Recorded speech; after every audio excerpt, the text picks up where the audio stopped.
পত্র রচনা, আবেদনপত্র। 2026 এইচএসসি পরীক্ষার জন্য গুরুত্বপূর্ণ আবেদনপত্রগুলো হলো এরকম। একটি বেসরকারি উচ্চ বিদ্যালয়ে সহকারী শিক্ষক পদে নিয়োগ প্রাপ্তির জন্য আবেদনপত্র রচনা করো, অথবা কোনো শিক্ষা প্রতিষ্ঠানে সহকারী শিক্ষক পদে নিযুক্তি লাভের জন্য দরখাস্ত লিখো, অথবা কোনো বিদ্যালয়ে সহকারী শিক্ষক পদে নিয়োগের জন্য একটি আবেদনপত্র রচনা করো। 2. কোনো মাধ্যমিক বিদ্যালয়ে সহকারী শিক্ষক পদে নিয়োগ প্রাপ্তির জন্য আবেদনপত্র রচনা করো, অথবা কোনো মাধ্যমিক স্কুলে সহকারী শিক্ষক পদের জন্য একজন প্রার্থী হিসেবে আবেদন জানিয়ে একটি দরখাস্ত লেখো। 3. কোনো বেসরকারি প্রাথমিক বিদ্যালয়ে সহকারী শিক্ষক পদে নিয়োগ প্রাপ্তির জন্য আবেদনপত্র রচনা করো। 4. একটি বাণিজ্যিক প্রতিষ্ঠানে অফিস সহকারী স্টোর কিপার পদে নিয়োগ প্রাপ্তির জন্য আবেদনপত্র রচনা করো। কোনো বাণিজ্যিক প্রতিষ্ঠানে হিসাব রক্ষক পদে নিয়োগ লাভের জন্য একটি আবেদনপত্র রচনা করো। যারা আবেদনপত্র দিতে চাও 1 থেকে 3 পর্যন্ত ভালো করে অনুসরণ করবে।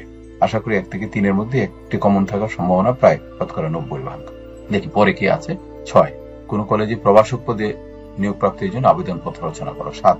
তোমার এলাকায় বিশুদ্ধ পানির অভাব, যানজট নিরসন, রাস্তার সংস্কার, বন্যার্তদের সাহায্য, মাত্রাতিরিক্ত লোডশেডিং, সন্ত্রাসী কার্যক্রম, আইন শৃঙ্খলার অবনতি, এডিস মশা, ডেঙ্গু জ্বরের প্রাদুর্ভাব সম্পর্কে যথাযথ কর্তৃপক্ষের দৃষ্টি আকর্ষণ করে দৈনিক পত্রিকা প্রকাশের জন্য সংবাদ সম্পাদকের নিকট একটি পত্র রচনা করো।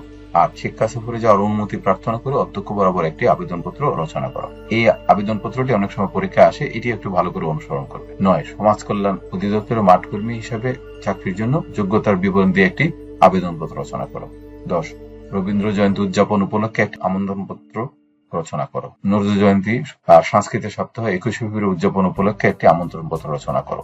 পত্র রচনা। ইমেইল। 2026 সালের এইচএসসি পরীক্ষার জন্য গুরুত্বপূর্ণ ইমেইলগুলো হলো এরকম। 1. সামাজিক যোগাযোগ মাধ্যম তথা ফেসবুক ব্যবহার না করে নিয়মিত পড়াশোনা করা পরামর্শ দিয়ে ছোট ভাইকে একটি বৈদ্যুতিন ইমেইল অর্থাৎ চিঠি লেখো।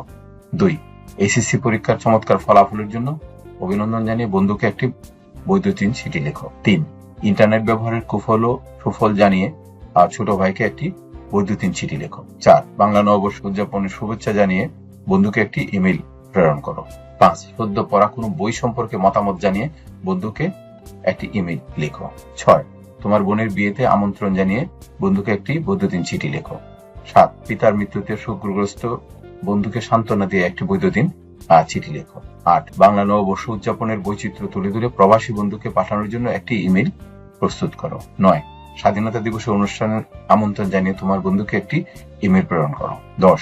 জরুরি রক্তের প্রয়োজনে কথা জানিয়ে বন্ধুকে একটি ইমেইল পাঠাও। 11. তোমার দেখা বাংলাদেশের কোন একটি গ্রামের প্রাকৃতিক সৌন্দর্য বর্ণনা দিয়ে প্রবাসী বন্ধুকে একটি ইমেইল পাঠাও। 12. মোবাইল ফোনের ব্যবহারের ক্ষতিকর দিকগুলো উল্লেখ করে বন্ধুদের প্রেরণের জন্য একটি ইমেইল প্রস্তুত করো। 13. তোমাদের কলেজে অনুষ্ঠিতব্য সাহিত্য সাংস্কৃতিক প্রতিযোগিতার বিবরণ দিয়ে উদ্বোধনী অনুষ্ঠান প্রধান অতিথি হিসাবে উপস্থিত থাকার আমন্ত্রণ জানিয়ে একজন দেশবরেণ্য ব্যক্তিত্বের বরাবর একটি ইমেইল রচনা করো। 14. শিক্ষা সফরে যাওয়ার আমন্ত্রণ জানিয়ে বন্ধুকে একটি বৈদ্যুতিন চিঠি লেখো। 15. তোমার বন্ধুর জন্মদিনের শুভেচ্ছা জানিয়ে একটি বৈদ্যুতিন চিঠি লেখো। 16. মাদকাসক্তির কুফল সম্পর্কে উপদেশ দিয়ে ছোট ভাইকে একটি বৈদ্যুতিন চিঠি লেখো। পত্র রচনা। খুদে বার্তা। খুদে বার্তা 2026 সালের এইচএসসি পরীক্ষার জন্য গুরুত্বপূর্ণ খুদে বার্তার তালিকা হলো এরকম। জন্মদিনের শুভেচ্ছা জানিয়ে বন্ধুকে একটি খুদে বার্তা প্রেরণ করো। তোমার কোনো বন্ধু পরীক্ষায় ভালো ফল করেছে তাকে অভিনন্দন জানিয়ে 5টি বাক্যে একটি খুদে বার্তা প্রেরণ করো। অথবা তোমার কোনো বন্ধু মেডিকেল, বুয়েট, বিশ্ববিদ্যালয় ভর্তি পরীক্ষায় উত্তীর্ণ হয়েছে তাকে অভিনন্দন জানিয়ে 5টি বাক্যে খুদে বার্তা লেখো। 3. বাংলা নববর্ষের শুভেচ্ছা জানিয়ে তোমার কোনো বন্ধুকে খুদে বার্তা প্রেরণ করো। 4. ঈদের শুভেচ্ছা জানিয়ে তোমার কোনো বন্ধুকে খুদে বার্তা লেখো। 5. শিক্ষা সফরে যাওয়ার বিভিন্ন তথ্য জানিয়ে সহপাঠীদের উদ্দেশ্যে একটি খুদে বার্তা লেখো। 6 নম্বর, কোন কোম্পানির বিক্রয় কর্মকর্তা হিসেবে বিশেষ পণ্যের ডিসকাউন্টের কথা জানিয়ে গ্রাহকদের উদ্দেশ্যে খুদে বার্তা লেখো। 7. বাংলা নববর্ষের র্যালিতে অংশগ্রহণের আমন্ত্রণ জানিয়ে বন্ধুকে একটি খুদে বার্তা প্রেরণ করো। 8. আসন্ন পরীক্ষার জন্য দোয়া চেয়ে বাবার কাছে ন্যূনতম 5টি বাক্যে খুদে বার্তা প্রেরণ করো। 9. মা দিবসে মাকে শুভেচ্ছা জানিয়ে একটি খুদে বার্তা প্রেরণ করো। মনে রাখবে, আবেদনপত্র বা নিমন্ত্রণ পত্র ইমেল পড়ার বা মুখস্থ করার কিছু নেই, এগুলো লিখে লিখে আসলে অনুসরণ করতে হয়।